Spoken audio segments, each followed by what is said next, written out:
এই দুনিয়ার পুরো জীবনটা এটা হচ্ছে লালসাময় একটা জীবন। লোভ, মরিচিকা, মায়াজাল, এই মায়াজালে আমরা আটকে আছি। ফলে মৃত্যুর কথা আমরা ভুলে গিয়েছি।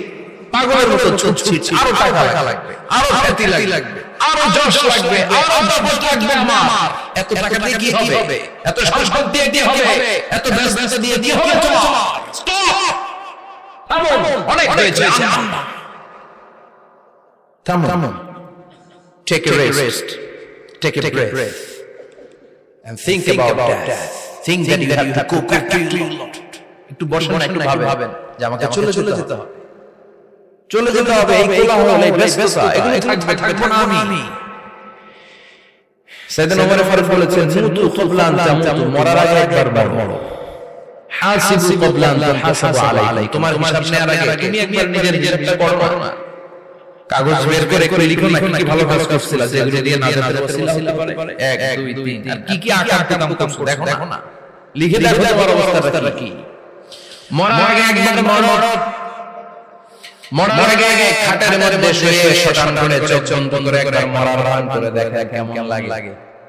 চোখটা বন্ধ করেন আর ভাবেন আপনি নাই, কি হতে পারে ভাবেন। আপনার ছেলেমেয়েরা কান্না জুড়ে দিবে, আপনার প্রাণের স্ত্রী বিলাপ শুরু করে দিবে, বন্ধু বান্ধবের চিৎকার মারবাম, স্থানীয় এলাকার মসজিদে ঘোষণা, অমুক এলাকার নিবাসী অমুক ভাই অমুকের ছেলে অমুক দুনিয়ায় নাই।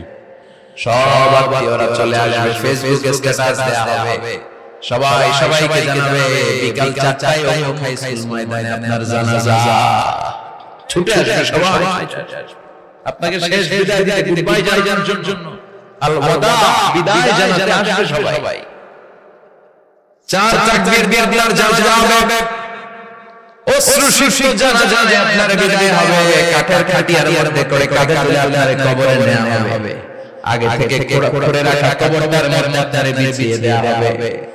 বাঁশের কুচি দিয়ে তার উপরে মাটির চাপা দিয়ে সব চলে যাবে। ভাবেন না একবার ছোট করে, this is the circle of life, this is the natural life. সবার হবে, আমার হবে, আপনার হবে। এত মায়া, এত ভালোবাসা কই যাবে? কেউ থাকবে না। সবাই আপনার অন্ধকার কবরে রেখে চলে আসবে। উপরে বাঁশের কঞ্চি, তার উপরে মাটির চাপা, অন্ধকার। এই অন্ধকার যেন শেষ হতে চায় না, শুধুই অন্ধকার, ঠিক কি না? এজন্য আমাদের চলে যেতে হবে। দাদা গেল, চাচা গেল, মামা গেল, আমাদের যেতে হবে জোরে করে, ঠিক কি না? একদিন মাটির ভেতরে হবে ঘরে মোনা মামার, কেন বাঁধো দালাল ঘর, প্রাণ পাখি উড়ে যাবে পিঞ্জরা ছেড়ে,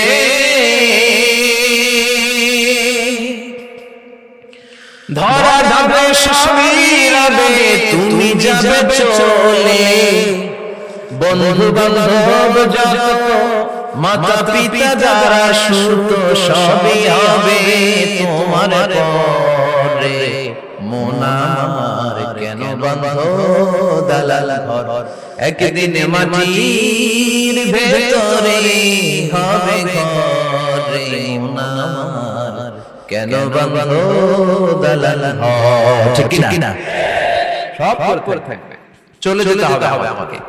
এজন্য আখিরাতের কথা যেন আমাদের স্মরণ হয়। বিশ্বনবী বলতেন, নাহাইতুকুম জিয়ারাতুল কুবুর, আমি তোমাদেরকে কবর জিয়ারত করতে আগে নিষেধ করতাম, কিন্তু এখন নিষেধাজ্ঞা প্রত্যাহার করে নিলাম। এখন সব সময় তোমরা কবরের সামনে যাবা, জিয়ারত করবা।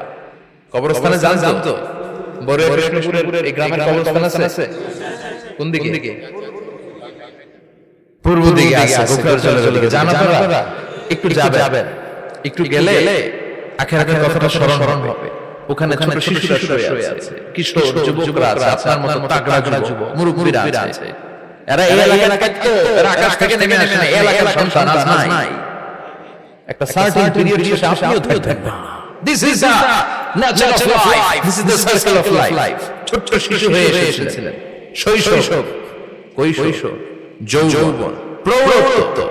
আগে ছিলেন সিঙ্গেল, বিয়ে করে হয়ে গেলেন ডবল। এরপর আল্লাহ একটা মেয়ে দিল, এরপরে মেয়েকে বিয়ে দিয়ে শ্বশুর হলেন, এরপরে ওই মেয়ের ঘরে সন্তান হতে নানা হলেন। আর কতদিন? অনেক দিন হলো তো, অনেক লম্বা সময় পেয়েছেন আপনি। Think about that. এবার যাওয়ার কথা ভাবেন, আখিরাতের সামানের কথা ভাবেন, ফিরে যেতে হবে। কি শক্তিশালী যুবক, বার্ধক্য চলে আসলে লাঠি ছাড়া চলতে পারে না। কুচকুচে কালো দাড়ি শেষ হয়ে যায়, দাড়ির শুভ্রতা, বয়সের ভার, রং ধরা যৌবন জং ধরে শেষ। ঠিক কি না? This is the circle of life. যুবক ভাইরা, এটাই জীবন, চলে যেতে হবে, কেউ থাকতে পারবে না। ঠিক কি না? এটা রিমাইন্ডার আল্লাহ সূরার ভিতরে দিয়েছে যে তোমাদেরকে ফিরে যেতে হবে। এই লোভ লালসা ছেড়ে দাও। রব্বুল আলামিন বলেন, আল্লাকুমুত তাকাসুরু হাত্তা যুরতুমুল মাকাবির। ও গোলাম, দুনিয়ার সম্পদ লোভ লালসা তোদেরকে পাগল বানিয়ে দিয়েছে। এই লোভ পাগলামি কোনদিন তোদের থামবে না যতদিন না তোরা কবরে ঢুকবি। ঠিক কি না? কার কথা? আল্লাহ বলেন, দুনিয়ার সম্পদ আর লোভ আর মোহে তোমরা কাফের হয়ে গিয়েছো। আখিরাতের কথা তোমরা ভুলে গিয়েছো, কিন্তু আখিরাতে তোমাদের যেতেই হবে, কবরের বাড়িতে তোমাদের যেতেই হবে। ঠিক কি না? যেতেই হবে। আমরা ভুলে যাই। আলহাকুমুত তাকাসুর, অতিরিক্ত পাওয়ার লোভ, বেশি বেশি খাওয়ার লোভ, বেশি বেশি জমানোর লোভ মানুষকে গাফেল বানিয়ে দিয়েছে। এটা মানুষের স্বভাব। আরো চাই, আরো চাই, এই স্বভাবটা আছে না নাই? দেখবেন ছোট বাচ্চারা মসজিদে দোয়া অনুষ্ঠান শেষে জিলাপি দেয় না? বড় কৃষ্ণপুর কি দেয়? আগে বাতাসা দিত না, এখন কি দেয়? জিলাপি দেয়, মিষ্টি দেয়। তো মসজিদের 2-3 গেট গেটে দেয়। ছোট বাচ্চারা দেখেন এদিকে কয়েকখানে নিয়ে আবার ওই গেটে লাইন ধরে। ওর হাত হলো ছোট হাত, ওর হাত ধরতে জিলাপি আর নেওয়ার জায়গা নেই, এরপর আরেক জায়গায় লাইন ধরছে। আরো লাগবে, আরো লাগবে, এই আরো চাই। এই স্বভাবটাই মানুষকে কুড়ে কুড়ে শেষ করে দিয়েছে। এত লাগবে কেন তোমার? চাহিদার কোনো শেষ নাই, unlimited demand of human being. যার আছে বেশি তার চাই বেশি, যার সাইকেল আছে তার হোন্ডা চাই, হোন্ডা আছে তো প্রাইভেট কার চাই, প্রাইভেট কার আছে তো প্লেন চাই, প্লেন আছে তো হেলিকপ্টার চাই, হেলিকপ্টার আছে তো ওইটা চাই, ওইটা আছে তো সেটা চাই। ঠিক কি না? এলাকার মেম্বার যে হয়েছে চেয়ারম্যান হতে চায়, আছে না নাই? চেয়ারম্যান সাহেব হতে চায়, আছে না নাই? এমপি সাহেব মন্ত্রী হতে চায়, আছে না নাই? মন্ত্রী সাহেব প্রধানমন্ত্রী হতে চায়, আছে না নাই? কিন্তু এই দেশে সুযোগ নাই। কথা কন, এই দেশে প্রধানমন্ত্রী সিলেক্টেড, 2-3 জনের বাইরে কেউ প্রধানমন্ত্রী হতে পারবে না। ঠিক কি না? আমার এই যে আমি 2 জনকে দেখলাম, বেগম খালেদা জিয়া, আমার প্রধানমন্ত্রী শেখ হাসিনা, ছোটবেলা দেখেছি এরশাদকে। আমরা তখন ছোট। তো মানুষের চাহিদার কোনো শেষ নাই, যার আছে বেশি তার চাই বেশি। এজন্য বিষ্ণু বলেছেন, উনজুরু ইলা মান হুয়া আসফালা মিন, তোমার চেয়ে খারাপ আছে ওর দিকে তাকাও। ওয়ালা তানজুর মান হুয়া আ'লা মিন, তোমার চেয়ে ভালো আছে ওর দিকে তাকাও না, তোমার চেয়ে খারাপ অবস্থানে আছে ওর দিকে তাকাও। অনেকে নিজের অবস্থান নিয়ে সুখী না, এরকম আছে না নাই? আল্লাহ আমার এটা দিল না, ওইটা দিল না, পাইলাম না, কিচ্ছু হয় না, কি করব জীবনে, হতাশ। আসলে আছে কিন্তু অনেক শুকরিয়া নাই, টাকা। ঠিক কি না? নিজের অবস্থান নিয়ে সুখী না, কিন্তু অনেক লোক আছে তারা আপনার অবস্থানে পৌঁছতে চায়। তাদের দিকে তাকিয়ে দেখেন, আপনি যে অবস্থানে আছেন এই অবস্থানে পৌঁছাটা অনেকের কাছে স্বপ্ন। তারা প্রতিনিয়ত সংগ্রাম আর স্ট্রাগল করে যাচ্ছে আপনার অবস্থানে পৌঁছতে, আর আপনি এটা নিয়ে সন্তুষ্ট না। শেখ সাদির নাম শুনেছেন? বালাগাল ওয়ালা কাশাফাত দুজা, এই কবিতাটার রচয়িতা ইরানের বিখ্যাত এক কবি। উনি একবার আর্থিক সমস্যার মধ্যে দিয়ে সময় কাটাচ্ছেন, টাকা নাই, পয়সা নাই, পায়ে দেওয়ার মতো জুতা নাই। উনি খুব দুঃখ পেলেন, আরে আমি ইরানের এত বড় কবি, আমার পায়ে দেওয়ার মতো জুতা নাই। দুঃখ বরাবর নিয়ে রাস্তায় হাঁটতে বেরোলেন, হাঁটতে হাঁটতে হঠাৎ দেখলেন একটা লোক শুয়ে শুয়ে কাঁদছে, ওই লোকের দুইটা পাই নাই। উনি সিজদায় পড়ে গেলেন, আল্লাহর কাছে ক্ষমা চাইলেন, আল্লাহ অনেক দিয়েছো, শুকর আলহামদুলিল্লাহ। এজন্য যেই পরিস্থিতিতে থাকি না কেন আমরা কি বলবো? জোরে বলেন, কি বলবো?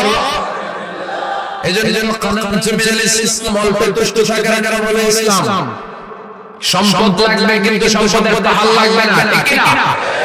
অল্প খান, অল্প পড়েন, অল্প জমান, অল্পের ভেতরে বরকত ঢুকায় দিছে কে? দেখবেন যাদের সম্পদ অল্প তারা সুখী বেশি, জরিপে এটা দেখা গিয়েছে, অনেক সার্ভেতে এটা এসেছে, যারা সম্পদশালী